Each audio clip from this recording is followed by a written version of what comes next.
haddana cumar uu socday waxaa la yidhi ninka aqalkaa gala waa nin shaaribul khamri khamri buu cabba markaasuu cumar yidhi ma magaaladii madiina khamri lagu cabbaya sawniga dhintayma cumar aqalkiibuu hor yimiday wuxuu arkay ninkii oo markaa islaantiisa wax u shushubayso qululubta ay weelashu hayaan markaasuu cumar aqalkii ku dhacay baa la yidhi markaasuu ninkii baa yidhi yaa cumar joogso ittaqi allah ilaahay ka yaab anu hal amar oo xukuma ayaan jebiyey adigu laakiin 3 aayadood oo quraan ayaad jebisay buu maanta oo maxay waxa la yidhi wala tajassasu dadka muslimiintu muuminiinta kale walaalahooda inay ceebahooga doodoonin raacin adiguna ceebtaydii baa daba gashay buu kayid aayada waad ku xadgudubto waad jebisay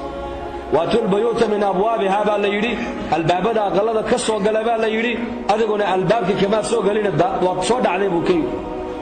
لا تدخلوا بيوتا غير بيوتكم حتى تستانسوا وتسلموا على أهلها بلا يري أقلها الكوين هين هجرنا إلا أهل كوجود إذن يا صلاتان إذن كقادتان مويان أذقنا صلانا يجماعة قادين إذن ما دو يدسم بكي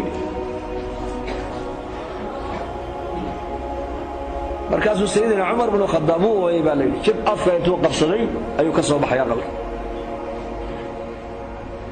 maalin dambe cumar ninkii ka arkay isagoo xalaqada dhex fadhiya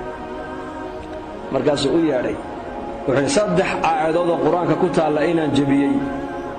ummadda maadii sheegtay anigu kuma sheegin waa ku asturay anigu be markaas saxaabigiina wuxuu yidhi may ninkii muslimka ahaa wuxuu yidhi may yaa amiir almu'miniin haddaad adigu i asturtay aniguna waan ku asturo kuma sheegin buu ka yidhi yaa amiir almu'miniin bishaarayso maalintiiba anigana khamri igu dambayso waa ka toobadkeenay buu yidhi ummad is asturaysa